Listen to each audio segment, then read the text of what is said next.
Ele é o mesmo Deus ontem, hoje e o será para todo sempre. Por isso quero conversar com vocês usando o título Tudo é possível para Deus. Vamos ler juntos? Tudo é possível para Deus. Aleluia. Esse é o meu título. Eu quero ler o texto de Marcos. Jesus Cristo declarou no capítulo 10, versículo 27.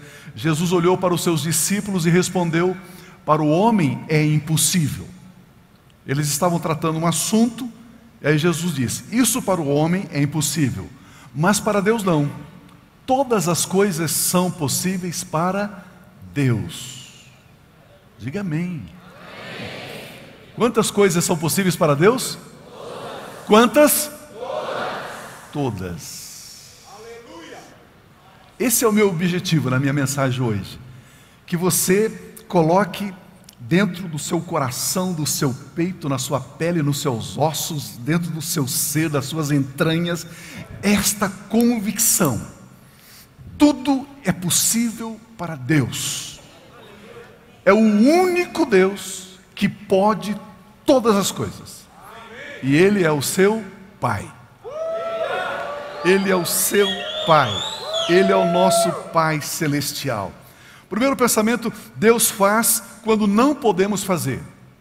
Deus faz quando nós não podemos fazer. A Bíblia mostra o que Deus quer que saibamos sobre Ele. Quando você lê a Bíblia, é Deus se revelando a nós. É Deus mostrando para mim e para você quem Ele é, como Ele pensa, como Ele age, como Ele atua, como Ele se relaciona conosco. Isto é a Bíblia. Esta é a palavra de Deus. E Jesus está dizendo que para Deus tudo é possível. Tudo é possível para Deus. Quando o texto diz que tudo é possível para Deus, nós podemos dizer que para Deus nada é difícil. Não somente possível, mas fácil. Não somente possível, mas fácil.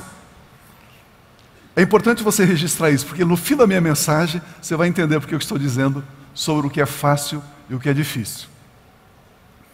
Não somente é possível, mas para ele também é fácil. Vamos pensar.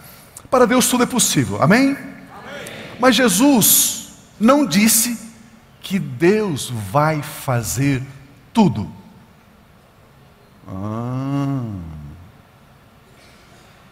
A Bíblia diz que para Deus tudo é possível, mas não está dizendo que Deus irá fazer tudo.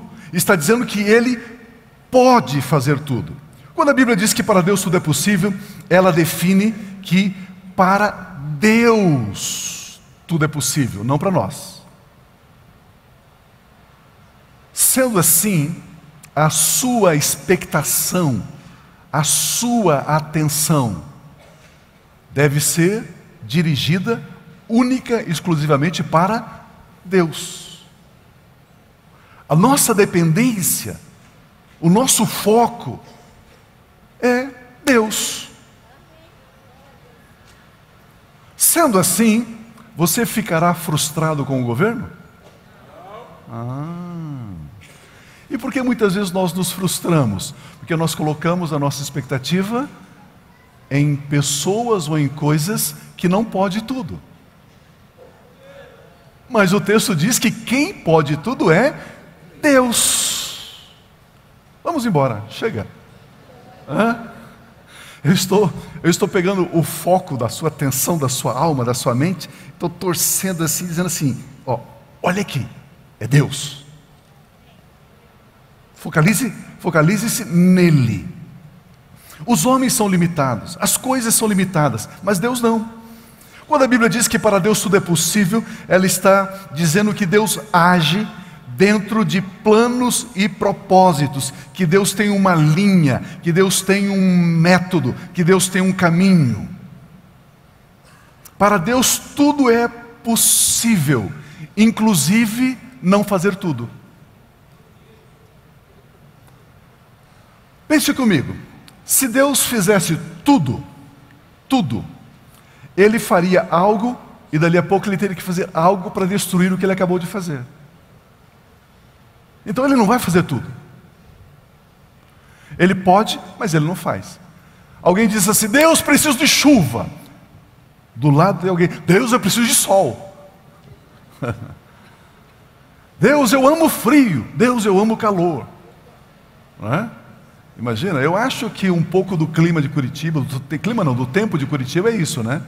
Uma hora dizendo eu quero frio, outra hora eu quero calor, eu quero chuva. E aí durante o dia você tem tudo: frio, calor, vento e sol, né? Porque Deus está tentando responder às nossas orações. Olha como Deus tem um trilho. No livro dos Salmos, no capítulo 18, versículo 30, este é o Deus cujo caminho é perfeito. O caminho de Deus é? A palavra do Senhor é comprovadamente verdadeira, genuína. Deus, Ele é um escudo para todos os que nele se refugiam, nele confiam. Olha o versículo seguinte: pois quem é Deus além do Senhor? Quem? Diga comigo: ninguém. E quem é rocha senão o nosso Deus? Ninguém. O versículo seguinte diz: Ele é o Deus que me reveste de força e torna perfeito o meu caminho. Ele é o Deus que me reveste de força e torna perfeito o meu caminho. Olha que coisa interessante. Esse texto está dizendo que Deus, Ele nos empodera, Ele nos qualifica, nos capacita para andarmos no caminho dele, que é perfeito. O caminho é perfeito. E para andarmos no caminho perfeito, precisamos do toque dele em nossas vidas, senão nós não saberemos como andar nesse caminho perfeito. Deus tem um caminho, Ele tem um propósito, e é nesse caminho que Ele atua com poder realizador. Neste caminho, tudo é possível para Deus dentro deste caminho, fora Ele não vai agir.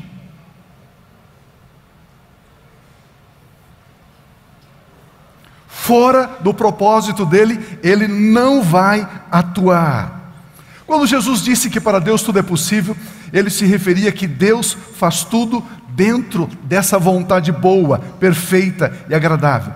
O Deus invisível, ele se revelou em Jesus Cristo, para que em Jesus Cristo tudo pudesse ser também possível para mim e para você, em Jesus. Jesus disse: eu sou o caminho. Quando eu e você estamos em Cristo, as possibilidades para mim e para você, elas se multiplicam. Se estamos fora de Jesus, aí fica extremamente limitado a existência humana. Olha que coisa interessante. Para nos relacionarmos com Deus, nós precisamos conhecer o propósito dele para a nossa vida, a vontade dele para a nossa vida, e crer que para ele tudo é possível. Eu creio que para Deus tudo é possível. Agora eu quero saber o que ele quer da minha vida.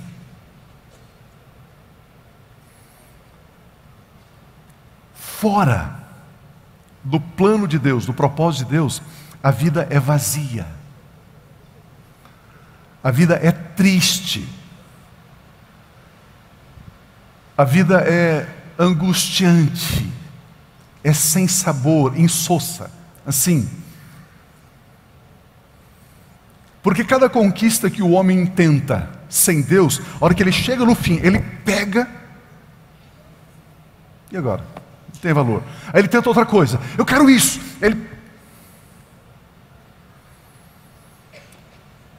Nós temos na história qualquer segmento, mas vamos pegar o segmento de esportes, grandes jogadores de futebol, que chegaram lá no topo do sucesso, da fama, da riqueza, do poder, da influência. De repente, estão lá usando drogas, estão lá tentando suicídio. Você olha e diz: mas por quê? Porque a existência humana tem razão de ser no centro do propósito, da vontade de Deus. Fora não. Fora não, não vale a pena. Qual é o propósito de Deus para a sua vida? Pergunta para mim: qual? Responder essa pergunta, ela é tão essencial, para você levantar pela manhã sabendo quem você é e o que você vai fazer. é muito importante. É muito importante. A palavra de Deus nos diz, em Apocalipse capítulo 1, na parte final do versículo 5, eu vou ler para vocês, diz assim: Jesus nos ama, Ele nos libertou dos nossos pecados por meio do seu sangue, e nos estabeleceu e nos constituiu reis e sacerdotes para servirmos a Deus o Pai. Aleluia. Você existe, por quê? Qual é a razão de você existir? Para você ser rei e sacerdote. Como rei e sacerdote, qual é o seu papel? Servir a Deus, o nosso Pai. Pronto. Amanhã pela manhã, a hora que você abrir os olhos de manhã, para acordar, para sair da cama, né? Oh, segunda-feira, está frio lá fora, que dia cinza, que não sei. Não. Abre os olhos, eu sou rei e sacerdote. Eu fui lavado no sangue de Cristo Jesus. Eu estou saindo desta cama para realizar a vontade e o propósito de Deus. Nesse instante, você se alinha com a vontade de Deus, e aí o Deus Criador dos céus e da terra, o Deus que tudo pode, Ele começa então a te conduzir. Queridos, liberdade não é fazer o que você quer. Liberdade é fazer o que você deve. Isso é liberdade. Isso é liberdade. Se você sentir liberdade, diga comigo assim: eu sou rei e sacerdote para servir a Deus, o nosso Pai. Aleluia. Deus, Ele pode fazer tudo, desde que eu e você entendamos que precisamos trilhar este caminho, este propósito, essa vontade perfeita. No Evangelho de João, capítulo 14, versículo 16 diz: e eu pedirei ao Pai, e Ele dará a vocês outro conselheiro, outro consolador. Jesus está se referindo ao Espírito Santo, para estar com vocês para sempre. Queridos, o caminho de Deus é perfeito. Eu e você, no mínimo, temos uma memória, uma alma imperfeita. Nós temos uma memória de pecado. E agora nós estamos nesse caminho perfeito. Como é que eu vou caminhar nesse caminho perfeito como rei e sacerdote para cumprir o plano e o propósito de Deus? Eu não sei caminhar nesse caminho. Por isso Deus, Ele fez o seguinte: Ele enviou o Espírito Santo. Olha o texto: e eu pedirei ao Pai, Ele dará o outro conselheiro, o outro consolador, o Paráclito, para estar com vocês domingo à noite, final de semana, todos os dias, para sempre, sempre, sempre. Olha o versículo seguinte: Ele é o espírito da mentira, do engano. Não, é o espírito da verdade. E conhecereis a verdade, e a verdade vos libertará. Este que é o caminho da liberdade, o caminho guiado pelo Espírito de Deus. O mundo não pode receber o Espírito Santo. O mundo não pode. O mundo não pode, porque não o vê nem o conhece. Mas vocês conhecem o Espírito Santo, pois Ele vive com vocês, e Ele está em vocês. Pelo menos diga amém, eu concordo.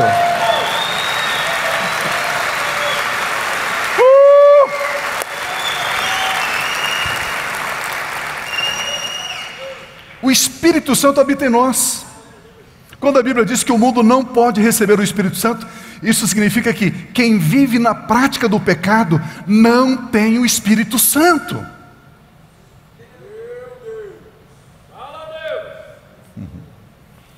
Pio, mas eu creio em Jesus, eu entreguei a minha vida para Ele e me batizei. Você está vivendo na prática do pecado? Você não tem o Espírito Santo, você está no mundo.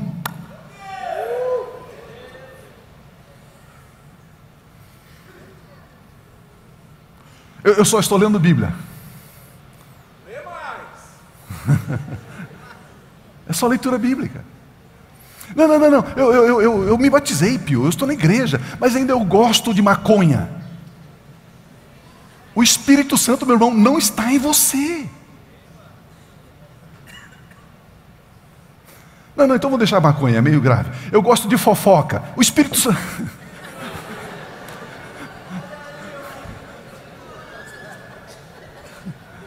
Pronto, língua comprida. Olha o que a Bíblia está dizendo. O Espírito Santo nos é dado para mostrar a nossa salvação e para nos guiar no caminho de Deus. O caminho de Deus não é o caminho do mundo.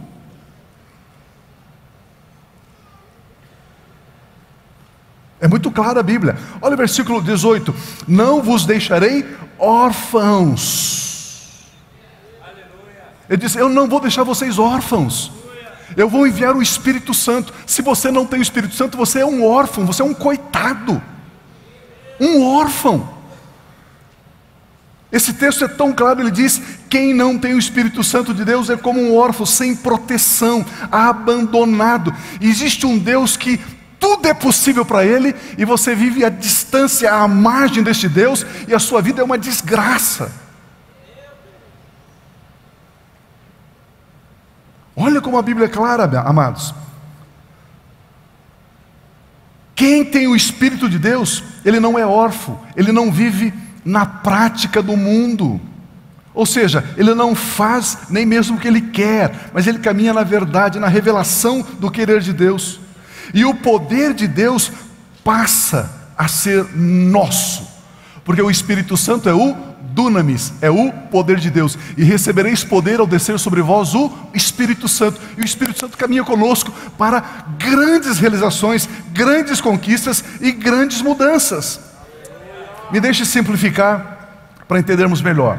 Jesus Cristo disse certa feita a Pedro: Pedro, segue-me, e eu vou fazer de você pescador de homens, vou fazer de você um apóstolo, um evangelista, um operador de milagres. Pedro, então, segue-me. Jesus estava na frente ou atrás de Pedro? Jesus disse: Pedro, segue-me, eu farei de você um pescador de homens. Jesus está na frente ou atrás de Pedro? Na frente. Se Pedro não seguir a Jesus, Jesus mantém a palavra dele para Pedro ou não? Não. Para Deus tudo é possível, mas, queridos, existem alguns pré-requisitos. Existem alguns pré-requisitos. Enquanto Pedro estiver seguindo a Cristo Jesus, ele, Jesus, libera sobre Pedro poder, unção, autoridade, graça, glória, sabedoria. E tudo passa a ser possível na vida de Pedro por causa de Cristo Jesus. Quando a Bíblia diz que tudo é possível para Deus, ela está revelando que para Deus, inclusive, é possível não fazer tudo, como eu disse. Poderoso é Deus que tem todo o poder e controla o poder que tem. Ou seja, para Deus tudo é possível fazer e também é possível não fazer tudo. Em algumas situações a nossa vitória está em não obter aquilo que nós queremos obter. Muitas vezes a nossa vitória está em não alcançar o que queremos alcançar.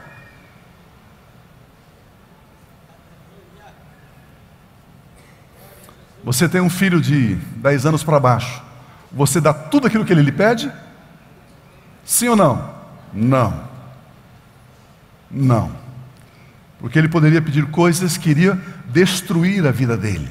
Vamos aprender como Deus vê os nossos relacionamentos pessoais. Agora estamos no caminho, tudo é possível, Deus quer nos abençoar, caminhando na verdade, e aí eu tenho meus irmãos aqui nesse caminho, eu não estou sozinho, ok?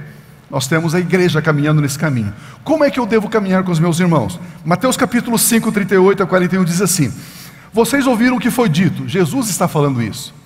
Quando Jesus disse assim, vocês ouviram o que foi dito, ele está se referindo à lei, ao Velho Testamento. Olho por olho, ou seja, se alguém ferir o seu olho, você vai e fere o olho dele. Se alguém arrancar o seu dente, você vai e arranca o dente dele. Ok? Se você arranca o dente do outro, resolve o seu problema? Eu não sei porque a lei fala. Estou meio doido, né? Mas tá bom, era assim. Mas Jesus diz assim: eu lhes digo, não resistam ao perverso. Se alguém o ferir na face direita, oferece-lhe também a outra. Se alguém quiser processar você e tirar-lhe a túnica, deixa da minha capa. Ele quer levar o paletó? Dá a camisa também, leva a camisa já, pode levar a camisa. Se alguém forçar você a caminhar com ele 1 milha, vá com ele 2. Este é o propósito de Deus para nós, os seus filhos. Vamos entender um pouquinho esse texto. Vamos entender. O Império Romano invadiu a Palestina e dominou a nação de Israel. Então a nação de Israel era uma nação dominada, vassala do Império Romano. A lei romana diz o seguinte: um cidadão romano está caminhando com um peso, uma mala, alguma carga na mão ou nas costas, e ele vê alguém desse país que eles estão dominando, ele diz: ei, vem cá. Qualquer pessoa, essa pessoa tinha que vir e carregar o peso que o romano estava carregando, por 1 milha. Depois de 1 milha, ele deixa ali, aí o romano leva, ou o romano arruma outra pessoa para carregar até chegar onde ele queria que chegasse. Jesus diz: eles vão obrigar você a andar 1 milha. Faça o seguinte, ande 2. Ele deu um tapa aqui no seu rosto, permita que dê no outro. O que Jesus está nos ensinando? O quê? Tem 2 pessoas, depois eu falo para você depois do culto. O que Jesus está nos ensinando? Ele está dizendo o seguinte: se alguém der um tapa no seu rosto, isso não só vai ferir o seu rosto, mas vai ferir o seu coração. Vai encher você de mágoa, de tristeza, de ressentimento. Mas se você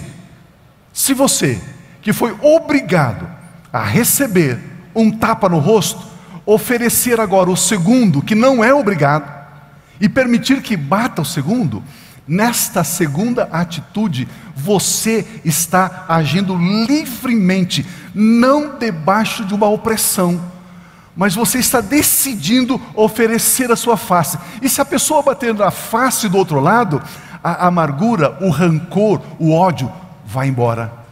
Aleluia! Se você for obrigado a andar 1 milha, enquanto você está andando, você está ali com ódio. Eu vou pegar esse romano, eu vou, Deus queima ele, Jeová. Oh Deus, fogo na cabeça dele, destrói ele. E você fica ali com aquele rancor, com aquela amargura, e vai ter que ir lá no psicólogo, no psiquiatra, vai ter que ir em algum lugar tomar remédio ansiolítico, porque você está cheio de ódio com aquela pessoa. Jesus diz: não, faça o seguinte, caminha a segunda. O camarada vai dizer para você: até aqui. Você diz: não, eu quero caminhar mais 1 milha. Na 2 milha, você não caminha como escravo, você caminha como rei e como sacerdote. Você caminha como uma pessoa livre. Você caminha uma pessoa que você decidiu servir o seu inimigo.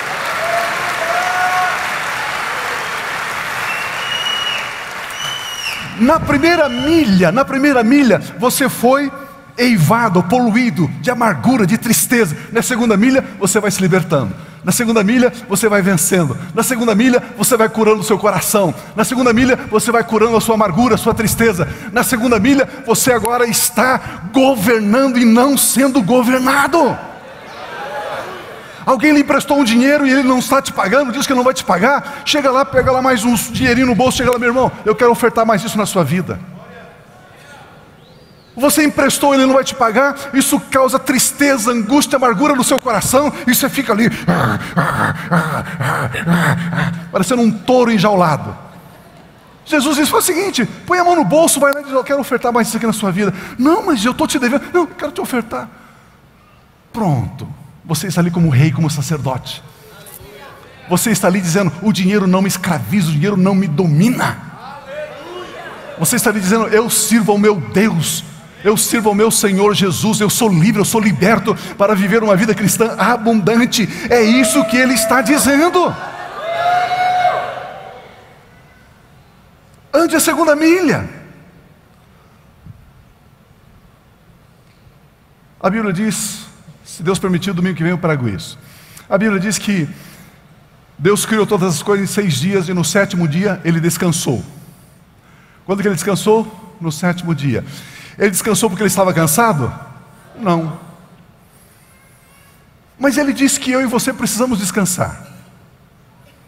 Ele diz: descanse. Pegue um dia da semana aí e descanse. Por quê? Porque nós ficamos cansados. Nós ficamos cansados, ou não? Ficamos? Ficamos, nos cansamos. Ele diz: pare um dia, dá um break aí. Pare um dia e descanse. Dá uma paradinha, descanse. Ah, pastor, eu sou apacentador de grupo familiar, eu estou cansado. Claro. Por isso que Deus disse que você precisa de um dia de descanso. Ah, pastor, eu estou envolvido em algumas áreas da igreja, eu estou cansado. Claro. Isso prova que você está envolvido. Se você não estivesse envolvido, você não estaria cansado. Estar cansado faz parte da nossa natureza humana. Pronto. Aí Deus diz: então tire um dia e descanse. Porque você está caminhando dentro da palavra de Deus, dentro do plano, dentro do propósito de Deus. Inclusive cansar faz parte do plano e do propósito de Deus. É assim, queridos. É assim. Para Deus tudo é possível quando caminhamos nesse propósito. Enquanto vivemos assim, tudo é possível. Esse é o caminho dele. Poder tudo não significa ter tudo. Poder tudo significa não ter tudo. Posso repetir? Poder tudo não significa ter tudo. Poder tudo significa não ter tudo. Meu Deus. Eu creio que eu estou ensinando algo para você hoje. Eu creio que vocês levarão para casa algo importante hoje. Vai somar para a sua vida. Veja isso aqui, Êxodo capítulo 20, versículo 17. Não cobiçarás a casa do teu próximo, não cobiçarás a mulher do teu próximo, o servo, a serva, o boi, o jumento, o carro, a bicicleta, a moto, o cargo, a posição, a empresa, nem coisa alguma que pertença ao seu próximo cobice. Não faça isso. Não cobice nada que esteja na mão de alguém, nada, diz a Bíblia. Não cobiça a namorada do teu próximo, o namorado do teu próximo. Ah, fulano foi promovido na empresa, esse cargo era meu. Não cobice. Não cobice. Sabe por quê? Porque aquilo que é teu não está nas mãos dos teus próximos. Aquilo que é teu está nas mãos do teu Deus.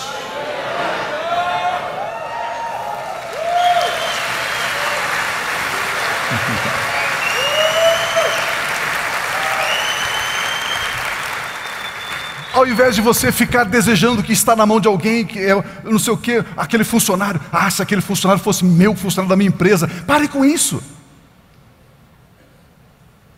Aquilo que é seu não está nas mãos do próximo. Aquilo que é seu está nas mãos de Deus. O Deus que tudo pode, o Deus que é poderoso, o Deus que liberou o Espírito Santo para habitar na minha vida e na sua vida. Esse Deus que tudo pode, Ele tem aquilo que eu e você precisamos. É assim, queridos. É assim que funciona. Jesus Cristo está nos revelando aqui um grande segredo. Quem é o responsável de fato por você não é você. Quem é responsável de fato por você é o seu Pai Celestial. Você já se angustiou, já se preocupou, pensando que você é o único responsável por cuidar de você, da sua empresa, da sua família, dos seus estudos, dos seus negócios? Você já ficou preocupado com isso alguma vez na vida? Claro que já. A Bíblia diz: ei, o responsável por você não é você. O responsável por você é um Deus que tudo pode. Ele é o responsável por você. É assim, queridos. Quando achamos que somos responsáveis por nós mesmos, corremos o risco de andarmos fora do caminho de Deus. E aí nós podemos então negociar padrões, negociar a ética, negociar a santidade. Ficamos ansiosos. Por essa razão, O mal, ele sempre desejará colocar a nossa mente na situação, nas circunstâncias, nas notícias, e nunca colocar a nossa mente em Deus. Olha o que a Bíblia diz sobre isso. Mateus capítulo 6, 25 diz assim: portanto eu lhes digo, Jesus está dizendo, não se preocupem com a sua própria vida.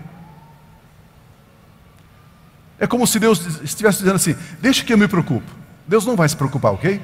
Mas como se Ele dissesse: deixa que eu preocupo, eu me encarrego, eu me responsabilizo da sua vida. Quanto ao que comer ou beber, nem com o seu próprio corpo quanto ao que vestir, não é a vida mais importante que a comida? O corpo não é mais importante que a roupa? Eu falei para vocês esses dias que eu assisti um pregador fazendo isso. Eu já fiz isso aqui, mas vou repetir. Me dá aí a marca de uma roupa bem bacana, bem legal. Hugo Boss, mais uma. Yves Saint Laurent, o que mais? Uma mais top assim. Faça assim, irmão, dá uma olhadinha assim. Hã? Eu fiz isso lá em Colombo, né? Aí falando assim: o terno do Pio. Eu falei: C&A. Enfim, essas marcas aí. Essas marcas bacanas aí, ok? Tá bom. Imagina que você colocou lá essa blusa bacana, essa calça bacana, um paletó, uma camisa, tal, bem legal. E você foi a algum lugar, na casa de alguém, foi lá num jardim, foi lá num quintal, e tinha lá um espinhozinho, tinha lá um prego, tinha lá um araminho, passou assim e fez... rasgou. Mas como essa roupa é famosa, como essa roupa é cara, é fácil. Você tira do corpo, deixa ela pendurada lá no guarda-roupa, lá no cantinho, num quarto. Dentro de 7 dias, aquele rasgo, aquele dano, ele se restaura sozinho. Hã? Não restaura sozinho? Não! Mas espera lá. Você tem uma roupa, uma pele, que Deus te deu.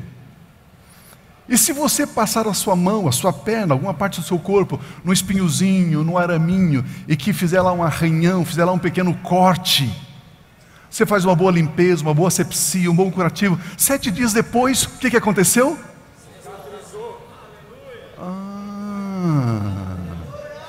Aquilo que você não se preocupa, restaura sozinho. Aquilo que você se preocupa tanto, não restaura sozinho.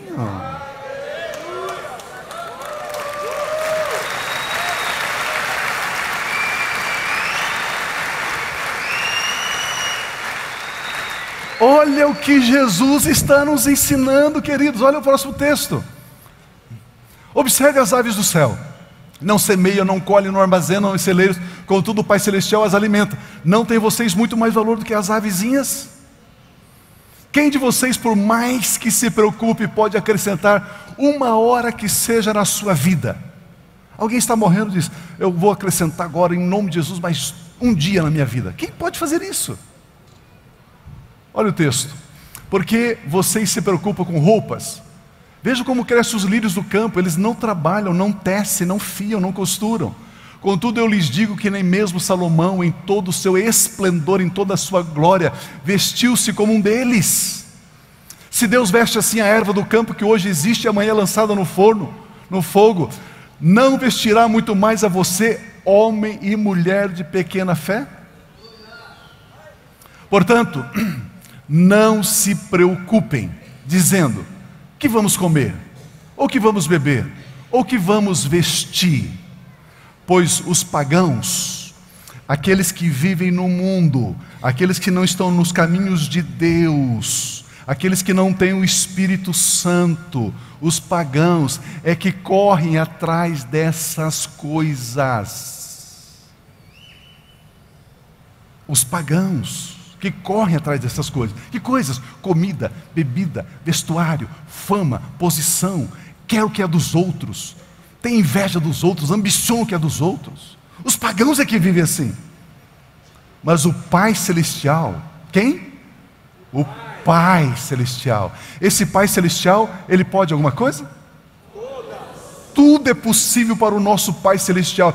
E Ele sabe que você precisa dessas coisas. Busque, pois, em primeiro lugar o reino de Deus e a sua justiça, e todas estas coisas lhe serão acrescentadas. Se elas serão acrescentadas, elas vêm atrás de você e não frente. Não é o seu foco, não é o seu objetivo. Isso vem depois que você busca o reino de Deus, a vontade de Deus, o caminho de Deus, a justiça de Deus para o seu viver diário. Portanto, não se preocupem com o amanhã, pois o amanhã trará suas próprias preocupações. Queridos, olha que texto impressionante. O mal quer que nós olhemos as nossas circunstâncias, mas esta não é a maneira de vivermos a vida sobre a terra, preocupados com o alimento, preocupados com a roupa. Esses textos das Escrituras mostram para nós como Deus pensa. Ele diz: não se preocupe com o alimento, ele é menor do que a sua vida. Não se preocupe com o vestuário, ele é menor do que o seu corpo. Confie em mim, Deus está dizendo, porque eu sou maior que o vestuário, maior que o alimento, maior que a sua vida, maior que o seu corpo. Eu sou maior que tudo. Aleluia. Pense nas coisas que são do alto. Agora, queridos, crer é mais difícil do que fazer. Crer é mais difícil do que fazer. Pense comigo, esse é o segundo ponto. Vejamos, Deus tinha como propósito libertar o povo de Israel lá do Egito. Eles estavam ali escravizados por 430 anos. Deus disse: eu vou libertar vocês. Levantou Moisés, enviou 10 pragas, convenceu o Faraó. Faraó mandou eles embora: saiam daqui. E eles então saíram. Alguns estudiosos dizem que são mais de 2 milhões de pessoas, homens, mulheres e crianças. Alguns chegam a falar em 4 milhões de pessoas.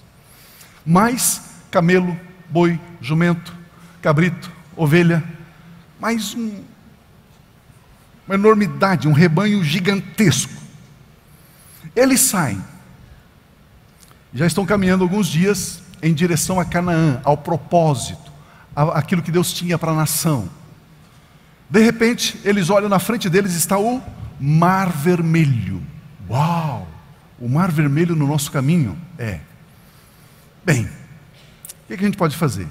Eles dão uma olhadinha para trás. Lá atrás está vindo o exército de Faraó. Carros, cavalos, soldados, armados, com sangue no olho, com a faca na boca. Para quê? Para levá-los de volta como escravos do Egito. Moisés está ali na frente dessa multidão. Moisés, ele tinha 3 opções: pegue a enxada, a foice, o facão, e vamos fazer o seguinte: vamos preparar as nossas armas e vamos guerrear contra Faraó e seu exército. Eles tinham alguma chance? Não. Vamos fazer o seguinte: pegue tudo aquilo que flutua, madeira, coisas, e vamos fazer algumas jangadas. A gente coloca os velhos, as crianças em cima, e vamos nadando, e vamos ver até onde a gente consegue chegar nesse mar. Eles atravessariam o Mar Vermelho? Não. Eles tinham uma terceira opção. Olha o texto de Êxodo 14, versículos 15 e 16. Disse então o Senhor a Moisés: por que você está clamando a mim, Moisés? Moisés estava arrancando o cabelo, não é? Deus, e agora? Mar Vermelho, Faraó, esse povo, Deus, e agora? Moisés, porque você está clamando a mim? Diga aos israelitas que sigam avante. Deus, o senhor está de brincadeira, Deus? Tem um mar na minha frente para nós irmos avante? Deus! Eu me lembro daquela jovem que estava no seminário. Já estava no 3º ano, são 4 anos do seminário, estava no 3º ano e não tinha conseguido um namorado. Ela estava então naquela semana de quebrantamento, de busca, de jejum, de oração, de desespero. Ela estava na sala de oração ali, de joelhos. Deus, cadê o meu varão, Deus? Até cortina tem varão, Deus, eu preciso de um também. Oh, Jeová. E orando, querendo um varão. E aí ela ouviu a porta da sala de oração abrir. Jeová, estou sentindo, mas não vou abrir os olhos não.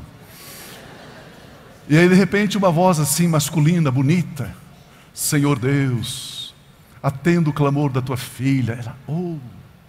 Ele chegou, colocou a mão sobre a cabeça dela, assim, Deus.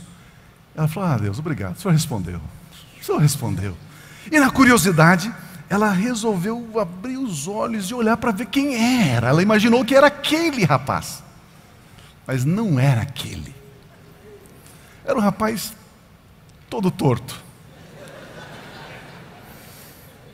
não tinha dente, problemático. Ela olhou assim e falou assim, Deus, eu estou falando sério, Deus, eu não estou de brincadeira. Moisés está ali diante do mar dizendo, Deus, eu não estou de brincadeira, o Senhor está dizendo para eu marchar. Deus, como? Olha o que diz o texto, versículo seguinte: erga a vara que está na sua mão, erga a vara, estenda a mão sobre o mar, e as águas se dividirão, para que os israelitas atravessem o mar em terra seca.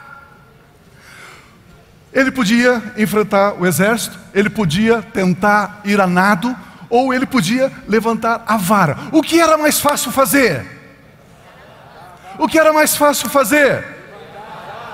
E o que era mais difícil de crer?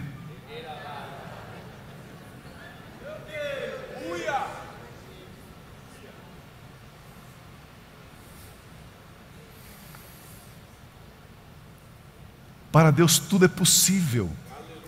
E Ele pede para mim e para você fazermos aquilo que é fácil, mas nós não cremos. Porque aquilo que é mais fácil é mais difícil de crer. Aquilo que é mais fácil de fazer é mais difícil de crer. Nós temos a tendência de acreditar naquilo que é mais difícil de fazer. Se eu disser para você, irmãos, você que está enfrentando uma luta, uma dificuldade, não importa a área, vamos começar amanhã, 7 segundas-feiras, ok?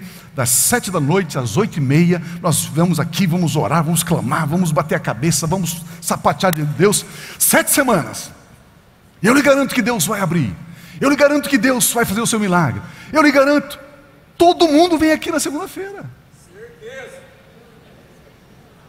porque é muito mais difícil você fazer 7 segundas-feiras, é muito mais difícil, só que é mais fácil de você crer que Deus vai fazer. Se eu chego aqui para você e digo assim, olha, tem um versículo aqui, fique em pé, eu vou falar para você, você repete com toda a fé e Deus vai fazer. Não é mais fácil?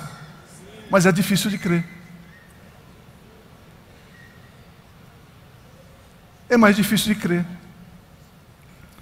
Precisamos aprender a crer naquilo que é mais fácil de fazer. Obedecer a palavra de Deus é mais fácil. Crer que Deus é todo poderoso e que fará aquilo que Ele prometeu é mais difícil. Ler a Bíblia e crer e declarar é mais fácil, mas é mais difícil de crer. Olha o que diz a Bíblia em Efésios 3:20. Efésios 3:20. Aquele que é capaz de fazer infinitamente mais do que tudo que pedimos ou pensamos, de acordo com o seu poder que atua em nós. Que poder é esse que atua em nós? O Espírito Santo. De novo, versículo 20. Aquele que é capaz de fazer infinitamente mais do que tudo que pedimos ou pensamos, de acordo com o Espírito Santo, o poder dele que atua em nós. A Ele seja glória na igreja em Cristo Jesus por todas as gerações, para todos sempre, por todas as... Isso significa que o mesmo Deus que levou Moisés a atravessar com aquela geração o mar vermelho em terra seca, é o mesmo Deus que atua nesses dias no meio da nossa geração. Ele é poderoso, Ele faz infinitamente mais do que pedimos ou pensamos, em todas as gerações. Josué tem que conquistar a cidade de Jericó. Eles já chegaram lá. A cidade de Jericó, amados, nunca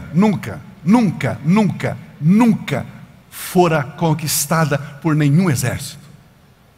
A cidade de Jericó nunca havia sido derrotada, nunca.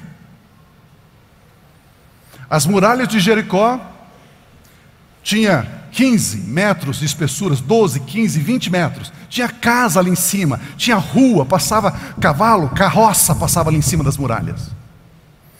Quando alguém vinha e sitiava Jericó, sabe o que eles faziam? Eles faziam fogueiras e dançavam lá em cima. Os soldados ficavam dançando, o povo ficava dançando, porque eles sabiam que ninguém conseguiria entrar naquela cidade, e nunca ninguém entrou. Agora Josué está ali, olhando para aquela cidade. Deus, que desafio, Deus. Aí Deus falou assim: Josué,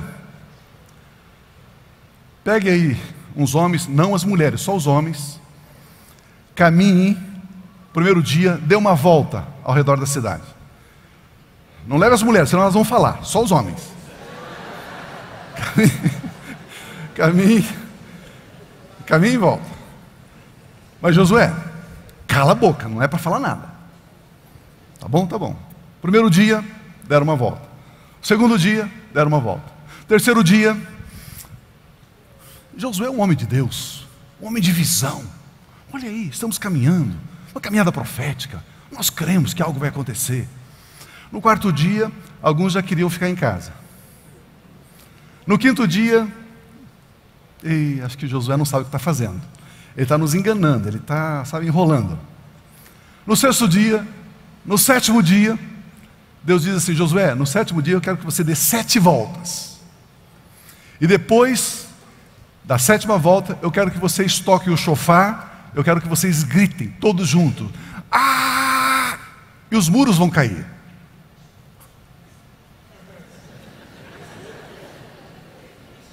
Me diga uma coisa, você seguiria um líder com essa estratégia? Você continuaria membro da igreja se o pastor...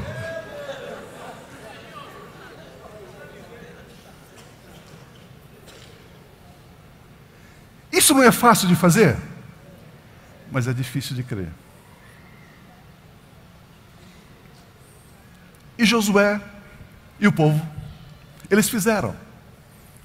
E as muralhas caíram. E eles conquistaram Jericó. E eles avançaram. E eles triunfaram ali na cidade de Jericó. Queridos, que coisa impressionante nós entendermos isso. Para Deus tudo é possível. E Ele, Deus cheio de amor, cheio de carinho, cheio de cuidado, Ele pede para eu e você fazermos coisas simples, mas crendo que Ele tudo pode. E aí nós não conseguimos crer ao ponto de obedecer à simplicidade das instruções que Ele está nos dando. Eu quero concluir, aí os irmãos da ceia podem se preparar. A Bíblia diz que Jesus foi levado ao deserto para ser tentado. E Jesus Cristo, no momento da tentação, o diabo disse a ele: se tu és o Filho de Deus, manda esta pedra transformar em pão. Jesus respondeu: escrito está, nem só de pão viverá o homem. O diabo leva Jesus num lugar alto e mostrou-lhe em um relance todos os reinos do mundo e lhe disse: eu te darei toda a autoridade e glória desses reinos se você prostrado me adorar. Jesus disse: escrito está, adore o Senhor o seu Deus e só a Ele preste culto. O diabo levou a Jerusalém, colocou no pináculo do templo e disse: se és filho de Deus, joga-te daqui para baixo, pois está escrito, Ele dará ordens a seus anjos a seu respeito, para guardar você com as suas mãos, eles segurarão você, para que você não tropece em pedra. Jesus respondeu: dito está, não ponha à prova o Senhor, o seu Deus. Se a história fosse, e Jesus pega uma espada flamejante, de fogo, tipo Star Wars, e enfrentou o diabo, lutou. Você, uau, que história linda, meu Jesus, é um espadachim, é um ninja, oh, aleluia, eu te glorifico, mestre. Mas aí a Bíblia diz que Jesus, tentado pelo diabo, ele diz assim: escrito está, escrito está. E ele derrota o diabo. Mas, Pio, é tão fácil assim? É fácil, só que é difícil de crer.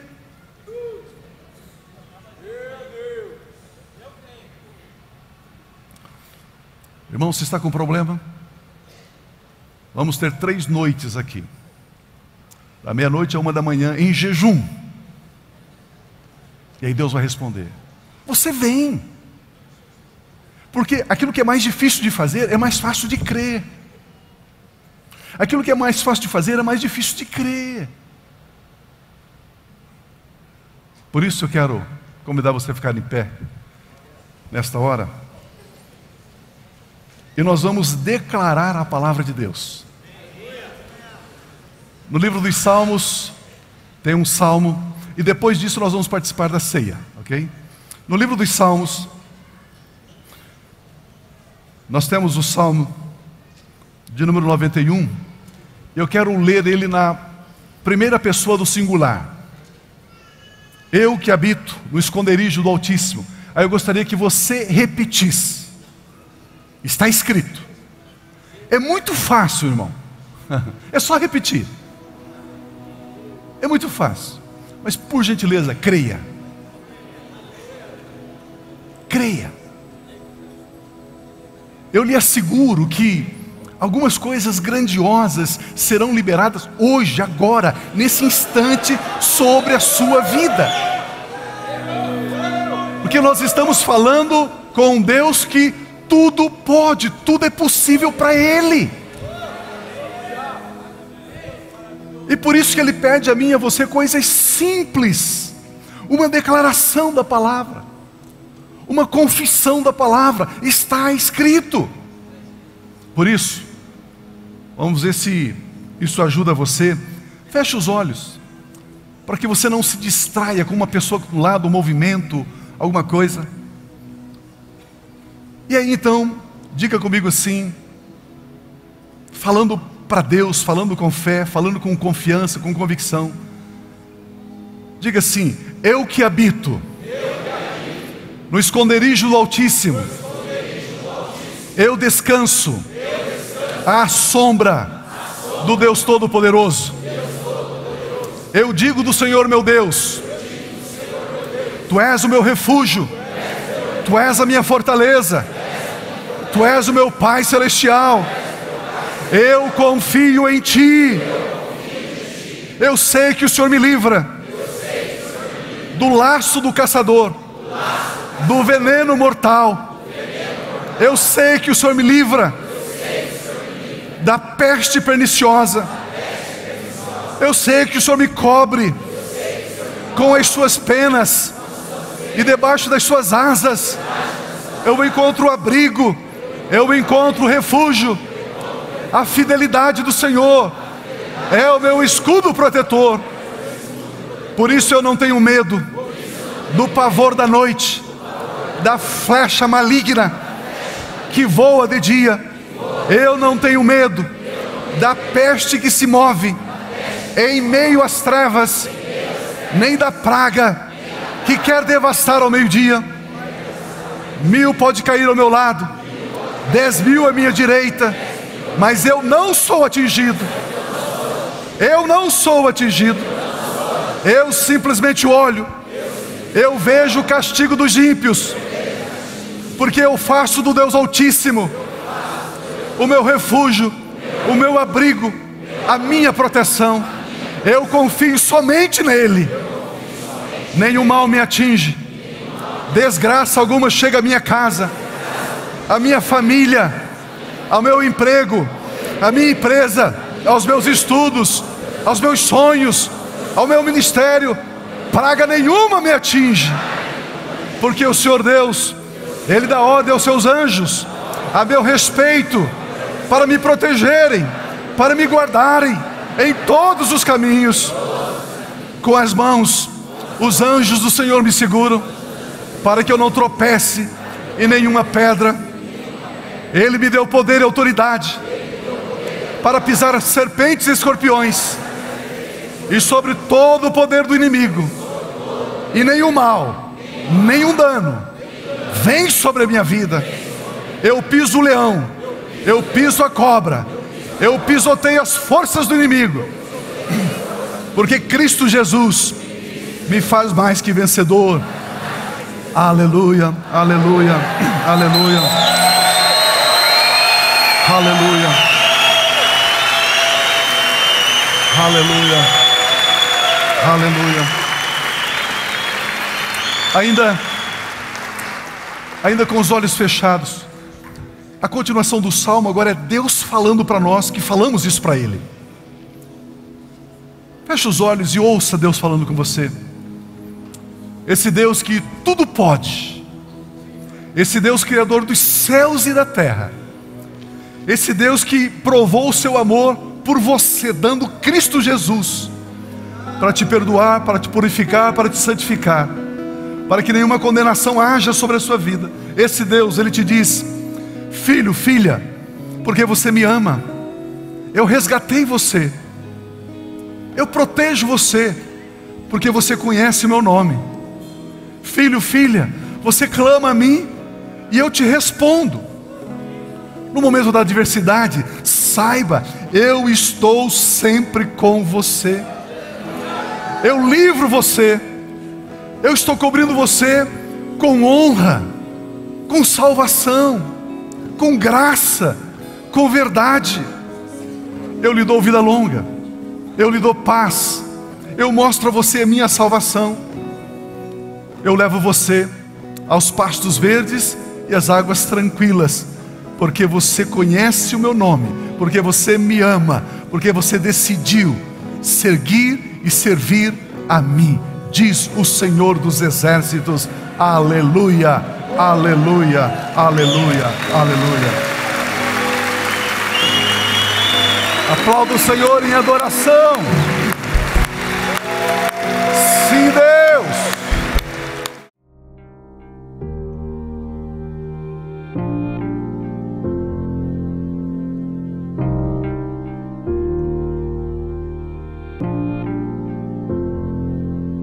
Não tem nada a ver com o que temos ou com o que fazemos, tem a ver com o que somos. A mesma vida que Jesus tem, a mesmíssima, a mesma natureza, a mesma essência, a mesma vida, a vida incriada, o Zoe, a vida eterna, a mesma vida Deus colocou dentro de você. E você avança com absoluta certeza e segurança, porque você sabe quem você é. E quando você sabe quem você é, e quando você é maravilhoso. Como é bom